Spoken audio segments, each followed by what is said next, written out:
이제 소니 쪽에서 나온 데모 영상들인데, 요거는 이제 메이슨 비언가 그 유명한 미국 그 팝 아티스트인데, 이 배우는 저기 뭐지? 리그 오브 레전드에서도 AR로 많이 나오고 막 그래가지고 요런 쪽엔 거부감이 없는 사람 같아. 그래서 이 친구도 이제 포토메트릭으로 캐릭터 하나를 빌드를 해서 모션 캡처하고 그걸 통해서 이제 가상에서 콘서트를 하는 거를 했습니다.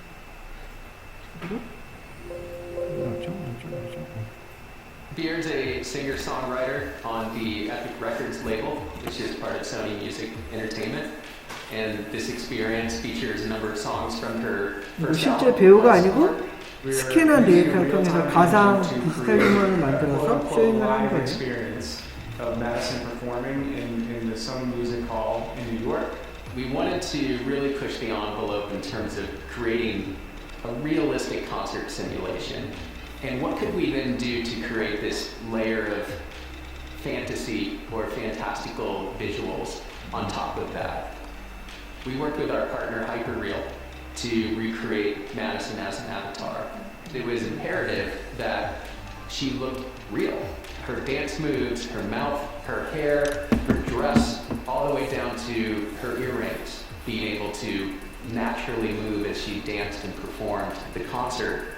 From there, our challenge is to sort of do all that hard work justice with how we present it in the stage environment, with the lighting design. 이 영상은 최종적으로 언리얼이라는 게임 엔진에서 만들었어요. Exciting for people to experience.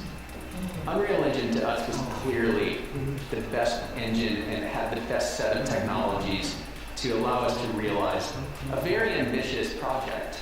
There was no other option that was close. The Sony Hall, in many ways, it's got almost like the perfect amount of dimension for a project like this. And we wanted a venue that was based on a real place, to ground things in reality. And ultimately, we decided to construct it entirely from scratch. And so we never actually physically stepped foot into the venue, and Madison never stepped foot in there to perform. And when that all came together for the first time, we were like, whoa, we knew we had something special. The lighting was a big part of that. When we layered on fire and rain, star fields, and all of the fantastical things that are in the experience, the hair stood up. Like, this is an entirely new era of content creation.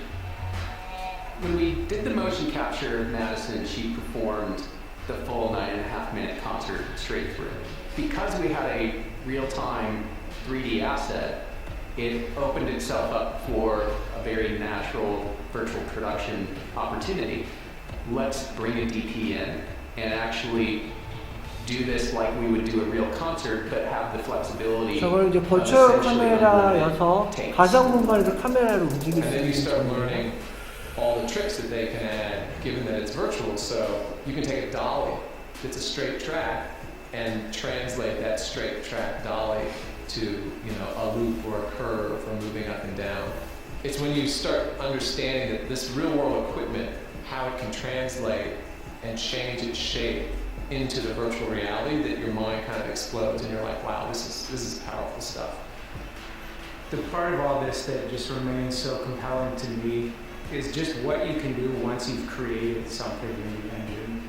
It just really allows you to focus all your energy and creativity on sort of creating the world itself knowing that you can do the VR interactive piece and the mobile AR version and the pixel stream version and the 2D video extract for YouTube or TikTok, that you can pull all of these different versions out of that singular effort. To be able to sit down with an artist and say, dream up your fantasy experience for your fan. We don't have laws of physics. We don't have fire code and safety to abide by. And to know that the tools and the technology exist to make that a reality is the most exciting thing for artists and the music industry. 이게 우리는 이게 100% CG라는 거를 사전에 인식하고 보니까 이렇게 보이지, 그 일반인들이 보면 저게 실제 배운지 다 착각을 하죠. 요즘에 이제 기술이 굉장히 많이 저희까지 올라왔어요. 저는 이제 하나의 모델을 포토메트릭으로 만들어서 쓴 정도였고, 요거 같은 경우는 아까 얘기했듯이 동영상으로 찍어서 3D를 아예 영상처럼 보여주는 볼륨메트릭입니다. 이것도 소니 거고요. カメラマン入ってこれないんで当たっちゃうんで360度もう上も下も全部見られるっていうところもあったのでワクワクしてます。一緒にやらせていただいた時に未来が来ましたねって言いました。空間そのものをどこかに伝送したいっていう気持ちがありまして、 캘리브레이션 하기 위한 的 작업 に 중에 再現す 하나고, るためにはどうしたらいいのかっていうところから始まりました。最初の人の周りにたくさんのカメラを置きましてキャプチャーします。でそのキャプチャーしたデータを使いまして3次元の 3D データというものを作り出します。カメラが本来のないような地面より下のアングルであったりですとか、外で置けないようなはるか上の方、空にカメラを置いたりですとか、そういったことができるようになります。ソニーの GS10 の強みはですね、カメラの映像をそのまま使うところにあります。お肌の質感だったり、髪の毛のふわっとした感じ、お洋服の雰囲気などをリアルに再現できるところがポイントです。一番苦労したところがクリエイターさんにちゃんと使ってもらうようにするというところでした。通常使っているワークフローの中にちゃんとはまるようにうまく加工してはめてあげたことによって映像制作でたくさん使ってもらえるようになりました。 GS10 映像を使って今までできなかった映像表現をクリエイターさんに楽しんでいただくっていうところがメインかなと思っています。一つのツールとして使っていただきたいなというのが我々の思いです。2019年の春にライブで使ってもらうことができました。スクリーンにバーンって我々の映像が出た時に映像を見てお客さんが盛り上がっているので、やっぱすごい感動して本当にいいものを作れたなという感じました。これからはですね、その場で撮影したコンテンツをその場のお客様に届けて、例えばスマートフォンを使って自由な視点で見るというようなことができるようになっていくと面白いかなと思っております。クリエイターさんと話していると視点が広がるというか、そういったところがあるので、新しいその使い方みたいなのを一緒に作っていきたいなと思ってますし、我々は技術を上げていって、向こうはより新しい世界みたいな、お互いにこううまくコラボレーションみたいなことも今後できていけるかなと思っています。クリエイターさんと話していると視点が広がるという。になって見るというような 우리나라도 한 2년, 3년 된 것 같은데 5G 서비스를 이제 통신사들이 하면서 그걸 이제 팔려고 대부분 노력했던 마케팅 중에 하나가 이런 걸 했었던 거 기억나나요? 청아라는 가수가 이렇게 뭔가 춤을 추면 그걸 따라서 뭔가 해볼 수 있다는 AR 서비스를 한다고 했던 게 이제 볼륨메트릭으로 했던 이유예요. 얘네들이 초당만 60개의 폴리곤을 보내다 보니까 데이터가 꽤 컸겠죠. 그러니까 5G 서비스만 됩니다. 5G로 하면 이런 걸 할 수가 있어요 하면서 홍보를 했었는데 그다지 효용성이 별로 없어서 요즘은 홍보도 안 하고 있죠. 그만큼 뭐 사용 용도가 아직은 좀 제한적입니다. 대부분 이제 퍼포먼스나 그런 쪽에만 이제 좀 맞춰져 있고. 그러면서 제가 저번에 한번 사이렌이라는 거 보여주면서 GDC라는 그 게임 컨퍼런스에서 이게 모션 캡처랑 언리얼을 이용을 해서 메타휴먼 하나 만드는데 사람들이 되게 놀라워했고 그거를 이제 계속 산업화 시키고 있다고 그랬죠. 그 와중에는 이제 너티독이라는 회사가 있어요. 이제 라스트 오브 어스 만든 저 회사는 표방하는 게 대부분 영화적인 게임을 만들기를 표방을 했고, 대부분 이제 극사실적인 캐릭터, 극사실적인 환경 이런 걸 만드는데 굉장히 많은 노력을 했고, 그래서 캐릭터를 이렇게 만들기 시작을 했었어요. 그래서 얘네들이 굉장히 많은 노하우를 가지고 있었고, 얘네들이 이제 뭐 세미나나 이런 거 뭐 많이 하면서 널리 이 기술을 좀 알리다 보니까 여기까지 온 거예요. 그래서 뭐 너티독이 옛날 게임들이나 이런 거 보면 걔네들도 이제 스캔 데이터 갖고 꾸준히 해왔는데 옛날 퀄리티랑 지금 퀄리티랑 많이 차이가 나요. 거기에는 많은 이유 중에 하나가 있는데 그런 것들도 나중에 한번 좀 설명을 해줄게요. 하나가 제가 이제 이렇게 할 수 있는 포토메트릭을 할 수 있는 애 중에 하나가 이제 리얼리스틱 캡처라는 게 있고요. 제가 이제 그 학습 자료에다 공유를 했는데 샌드위치 촬영 영상이라고 아마 공유를 했을 겁니다. 샌드위치 어딨냐면 여기 있다.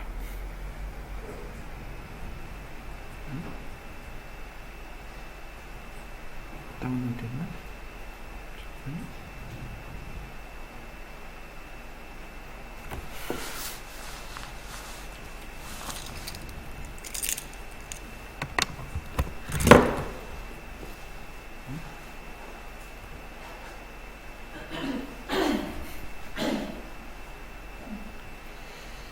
제가 공유한 영상이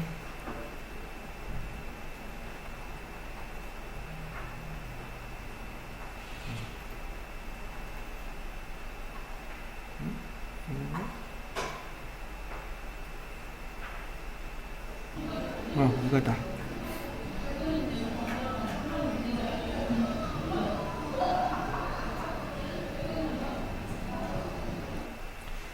아까 이제 제가 돈이 없으니까 360도 촬영할 환경은 없고, 그래서 샌드위치를 하나 가지고 제가 이제 카메라에 이렇게 돌려가면서 찍었어요.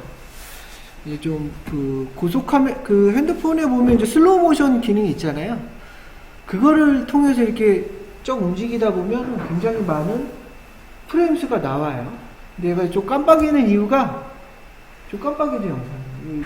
제가 초당 60프레임으로 찍었는데, 초당 120으로 찍었나 그랬는데, 이게 그 형광등이 초당 60프레임, 초당 60Hz잖아요. 60번하고 120의 차이 때문에 깜빡이는 거예요. 그래서 이런 거 촬영할 때는 가급적이면 야외나 LED 디지털 조명을 이용을 하면 깜빡이는 현상이 좀 없을 거예요. 그래서 하여간 뭐 최대한 나름 저희 이렇게 노력을 해서 샌드위치를 이렇게 만들었고요.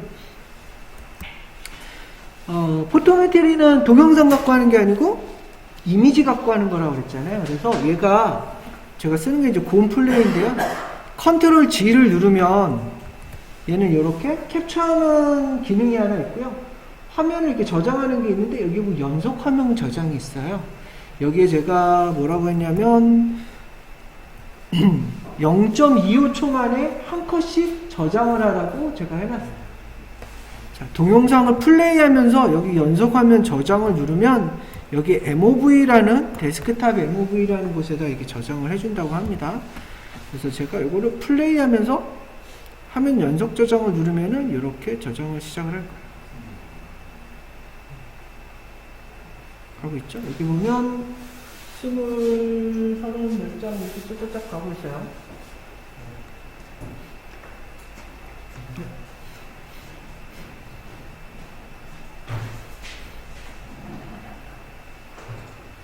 가까이 있는 작은 사물들은 다 이렇게 촬영을 해서 쓰시면 되고,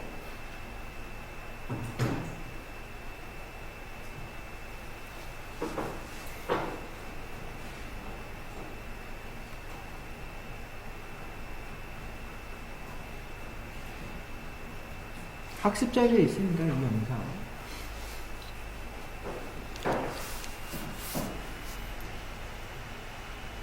음.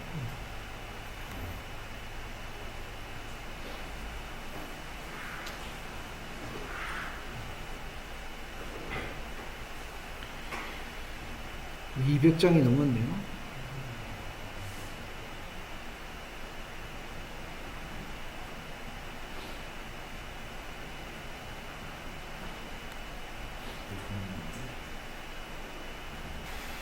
다 찍으면은 제가 바탕화면에 어디다 뒀냐면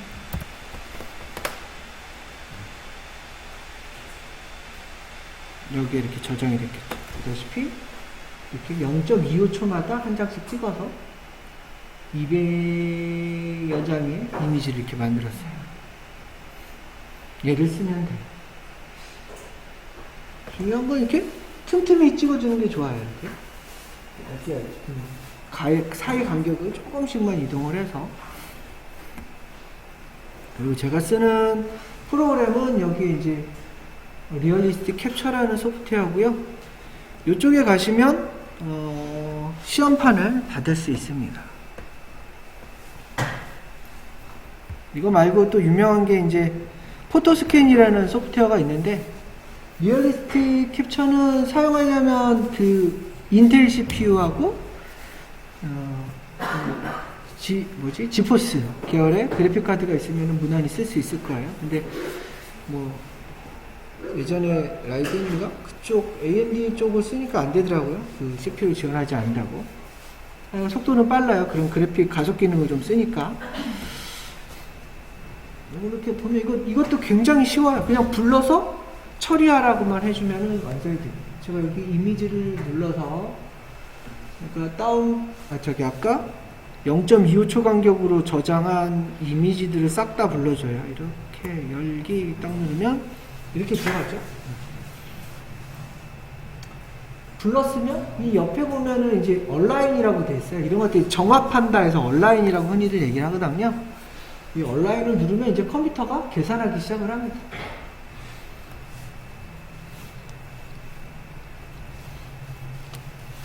이 CPU랑 그래픽카드의 성능에 딱 달렸어요. 굉장히 느린데, 이거 같은 경우는 해상도가 되게 낮아요. 제가 해상도가 뭐 2K 정도밖에 안 되는 건데도 불구하고 꽤 오래 걸리죠.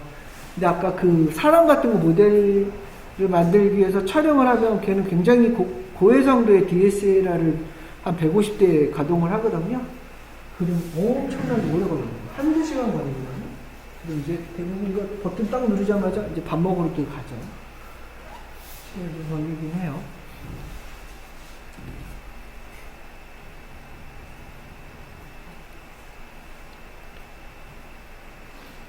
여기 이제 리얼리스틱 캡처 사이트 가보면 얘네가 이런 거 많이 해놔요. 이거 대부분 어떻게 만든 거냐면 드론으로 촬영하는 거예요. 뭐 DJI 드론 같은 경우는 그 액션 카메라가 꽤 고성능이라서 굉장히 많은 그 클립들을 얻을 수가 있고, 더 중요한 거는 이게 촬영할 때 보면은 빨리 지나가는 이제 블러 현상이 일어나잖아요. 모션 블러 현상. 그런 게 없어야 돼요. 픽셀이 아주 또렷하게 찍혀야 되니까. 그래서 DJI 그 액션 카메라들이 그런 게 좀 좋더라고요. 블러 현상이 거의 없고. 셔터 스피드가 빨라서 그렇죠. 하여간 웬만하면 이렇게 드론 가지고 굉장히 많이 선회하면서 화방을 다 찍는다면 이미지를 한 1000여 장 정도 만들어서 저 소프트웨어를 돌리면 저는 배경을 만들 수가 있죠. 저기 산업적으로 쓴 한 사례 중에 하나가 우리나라 이제 석탄공사가 나왔었는데, 그때 이제 드론으로 얘네들이 이제 그 야적하고 있는 이 석탄 양을 알 수가 없대요. 대부분 이렇게 동그랗게 산처럼 쌓아놓는데 뭐 직방형으로 해놓은 것도 아니라서, 그럼 내가 매장량이 얼마인지 측정하지 못하잖아. 그래서 드론으로 촬영을 해서 이렇게 지오메트리로 만들면은 면적이 나오죠. 최적이. 그래서 그 최적 가지고 우리 매장량이 얼마다라는 거를 계산하는 거를 좀 감명 깊게 봤었어요. 사람을 만드는 거는 굉장히 쉽지가 않아요. 그 중에 하나가 이제 사람이 사람답게 안 보이고 로봇이나 마네킹처럼 보이는 거는 우리가 많이들 들어봤죠. 불편한 골짜기라는 얘기. 아무리 똑같이 만들어도 그게 사람 같지 안 보이는, 굉장히 불쾌해 보이는 영상, 이미지들이 만들어지는데, 그거를 메타휴먼이라는 것도 이제 해결을 해줬어요. 여기 메타휴먼 언리얼 엔진 닷컴에 가면 메타휴먼을 쓸 수가 있는데, 내가 소프트웨어를 뭐 설치하는 건 아니고요. 내가 저기 원격으로 에픽 서버에 들어가서 이 메타휴먼 소프트웨어를 가동하는 방식이에요. 그래서 스트리밍으로 와요. 모든 이미지들이 메뉴 막 누르고 뭐 조작하고 하는 게 사실은 이쪽 컴퓨터 조작하는 게 아니고 저쪽 원격에 있는 컴퓨터 조작에서 스트리밍으로 이미지로 보는 거라서 인터넷 속도가 빨라야지만 쓸 수가 있어요. 인터넷 속도 밀면 되게 느리게 나오고 막 망점이 이만큼 크게 나와서 크게 나오죠. 근데 얘는 메타이머는 그래픽 지식이 없어도 그냥 쓸 수 있어요. 왜냐하면 그래픽을 뭔가 하는 게 아니고 만들어진 기본 인간을 가지고 내가 커스텀하는 방식으로 됐거든요. 그래서 인형놀이 잘한 친구가 잘해요. 일단 옷도 입히고 화장도 하고 머리도 씌우고 이런 것들을 하는 게 메타이머지. 그런데 내가 끝날 때 여러분 얼굴을 스캔을 할 거거든요. 제가 지금 뭐 이렇게 포토모스 같은 거는 한번 사용료가 한 100만원, 뭐 400만원 막 이래요. 그러니까 개인이 쓸 수 없어서 해상도는 좀 낮더라도 여기 이제 개인 스캐너가 있어요. 이걸로 얘는 이제 두상만 스캔하는 전문 하드웨어거든요. 이걸 통해서 여러분 스캔을 한 다음에 메타이머를 만들려고 해요.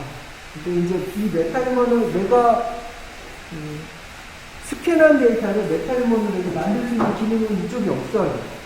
어디에 있냐면 이제 언리얼 게임 엔진이라는 소프트웨어에 그 기능이 리메시라는 기능으로 들어와 있거든요.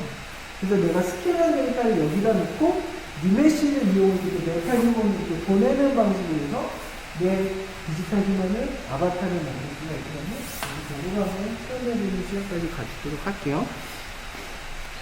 그래서 여기 회원가입 하시고 여기도 회원가입하고 에픽 런처를 다운 받은 다음에 언리얼 5를 설치하시면 됩니다.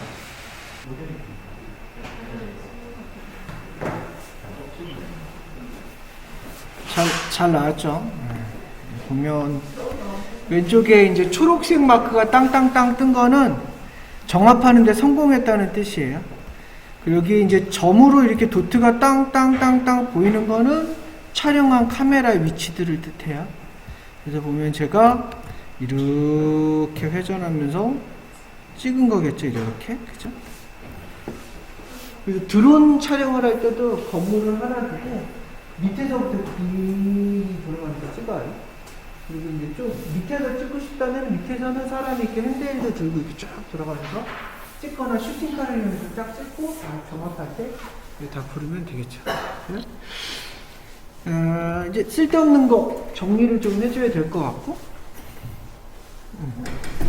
이걸 이제 기본적으로 이렇게 본 거고, 이제 다시 리컨스트럭션을 좀 해줘야 돼요. 여기 가보면 뭐가 있냐면 내가 쓸데없는 거를 정렬을 해줘야 되는데, 여기 흰 박스가 정렬하는 공간이라고 생각을 하시면 되고요. 그래서 저기 상단에 보면 리컨스트럭션에 가보면 여기 오토라는 게 있어요. 오토를 딱 누르면 이렇게 되는데 제가 이거를 여기만 정렬을 하겠다라고 해주면 돼요.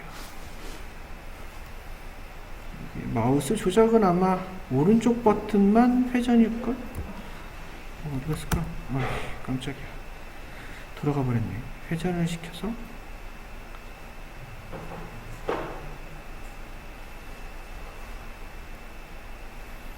이 공간만 이렇게, 이 공간만 이렇게 하면 되겠죠. 자, 여기만 하겠다고 지정을 해주고, 여기에 다시 왼쪽에 있는 게 얼라인 하는 건데, 해상도예요. 너머를 일반적인 해상도를 뜻하고, 이게 뭐 하이 데피니션이 있는데, 요건 인물 같은 거 할 때, 인물은 어느 정도 잘 나오냐면 그 디지털 카메라를 한 100여 대 쓰면 거의 땅구멍이 나와요. 그 정도까지 할 때는 요걸 하는데 아까 시간 봤죠? 한 10분 넘게 정리를 하는데 그건 좀 어려울 것 같아서 노멀로 할게요. 얘 방식은 점을 따다다다닥 찍는 거예요. 이제 포인트 클라우드라고 되어 있는데, 근데 이 점이 어떻게 되어 있냐면 이 카메라로 찍은 거니까 색이 되어 있어요. 그래서 폴리 페인팅이 되어 있는 상태라서 그 점이 따다닥 찍혔는데 흰 점과 흰 점이 있으면 이 안쪽의 면을 그 흰색의 면을 이렇게 채워주는 방식이 있어요. 빨간색과 또 빨간색이 있으면 빨간색 면 채워주고, 그래서 가까이 가서 들여다보면 진짜 잘게 쪼개진 삼각면들이 색깔을 가지고 있는 형태로 되어 있는 폴리페인팅 방식이에요. 그거 지브러시에서도 설명을 했죠. 폴리페인팅하고 텍스처를 구별할 줄 알아야 된다. 폴리페인팅은 버텍스나 폴리곤한테 직접 색칠을 하는 거고, 텍스처는 2D 이미지에다가 그거를 3차원으로 UV를 펴서 랩핑을 하는 방식으로 돼 있다. 그죠? 그게 틀려요. 네. 그 카메라가 덱스 카메라 기반으로 아니요, 얘는 덱스 카메라 아니에요. 그냥 일반 카메라. 카메라 화소가 좋으면 그렇죠, 그렇죠. 그래서 아까 포토부스에 보면 그 DSLR 카메라 하나가 거의 100만 원 가까이 하는 애예요. 그래서 그 포토부스 하나 완성하는데 한 3억 정도 든다고 하더라고요. 그래서 그거 저희가 아는 업체도 가서 촬영을 하면 진짜 그냥 모델 촬영 실무로 딱 가면 하루 400만 원 받아요. 왜 400만 원을 받는지 좀 이따 설명을 해줄게요. 하여간 지금도 엄청 느리잖아요. 이제 그쪽 현장에서 딱 가면 딱 걸고 진짜 밥 먹으러 커피 한 잔 마시러 가자고 하든지. 하여간 기다려야 되냐? 이거 오늘따라 더 느린데? 왜 느린지 모르겠어. 컴퓨터 퍼포먼스가 안 나오는데. 제가 그 왜 400만 원을 받냐면 사람을 이렇게 찍는다고 그랬잖아. 근데 사람 얼굴 표정을 만들 때 보면 그냥 걔를 뼈대로 움직이는 게 아니고 표정별로 이렇게 스위칭하는 거거든요. 이제 블렌드 쉐입이라고 흔히들 얘기를 하는데, 그래서 현장에 가서 촬영을 한 모델을 하나 데려다 놓고 이렇게 촬영을 해요. 컴퓨터가 진짜 오늘은 아주 갔나 보다. 이렇게 40장이죠. 한 50여 장 찍어요.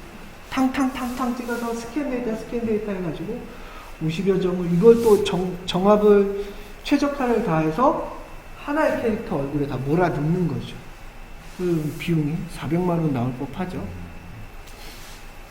요즘에는 게임 회사들이 워낙 고가고 그러니까 또 원고리로 출장 가서 저거 촬영하고 막 그러니까 그냥 3억 설치할게 하면서 대부분 게임 회사에 이제 다 설치가 돼 있는 상황이에요. 옛날에 뭐 기본이 모션 캡처 하나 가지고 있는 거였는데 요즘에 이제 저런 포토부스까지도 가지고 있죠. 그래서 저는 아까 오전에 비해서 한 속도가 한 2~3배 느린데 엄청 느리네.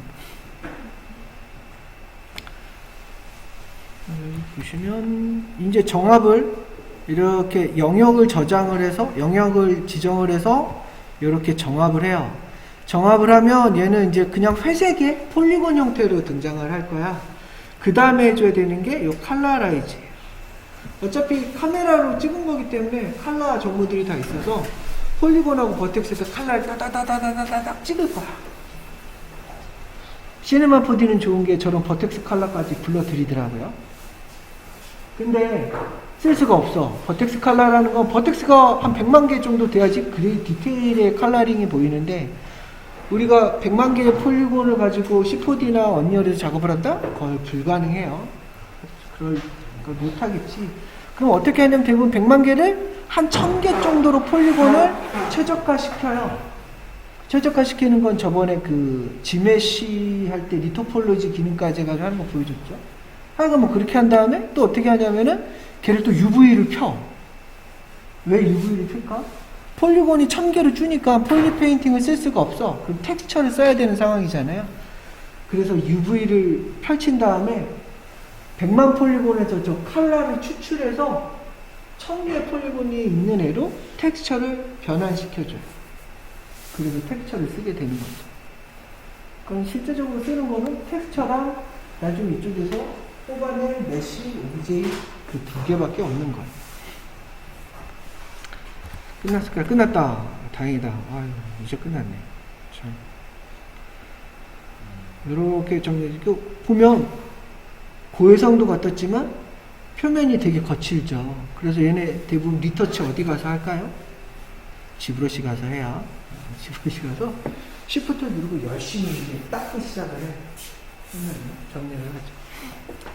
그 다음에 아까 얘기했듯이 칼라라이즈를 해주면 돼요. 칼라라이즈 딱 누르면 이게 이제 풀리 크라우드 폰트 되죠. 면을 형성해줬던 거고, 그럼 여기다가 이제 색을 입히는 과정을 쭉 갈 거예요. 만들어졌습니다. 이건 이제 폴리 페인팅 방식이에요. 그 다음에 아까 얘기했듯이 텍스처를 해줘야 돼요. 근데 얘는 지금 사실 UV가 엉망인 상태예요. 그래서 이걸 뽑으면 하여간 UV를 대충 지가 오토매틱으로 펼친 다음에 텍스처를 발라버려요. 이렇게. 내 눈에는 똑같이 보이겠죠. 폴페인티드 텍스처. 그렇지만 얘가 나중에 뽑아보면 알아요. 어떻게 나오는지. 다 뽑아지잖아요. 그럼 요렇게 만들어져요. 요거랑 요거. 요거랑 요거. 요거랑 요거. 이렇게 만들어져요. 됐을까? 아직도 아니에요. 그리고 윈도우 쓰면은 오른 버튼에 얘가 이렇게 가가지고 연결 프로그램을 3D 뷰로만 해주면 기본 뷰어보다는 눌러주면 보여요. 열릴까? 한참 걸릴 것 같기도 한데. 이렇게 만들어지죠. 근데 아직은 쓸모가 없어요. 아까 보니까 90만 개 폴리곤이었던 것 같은데.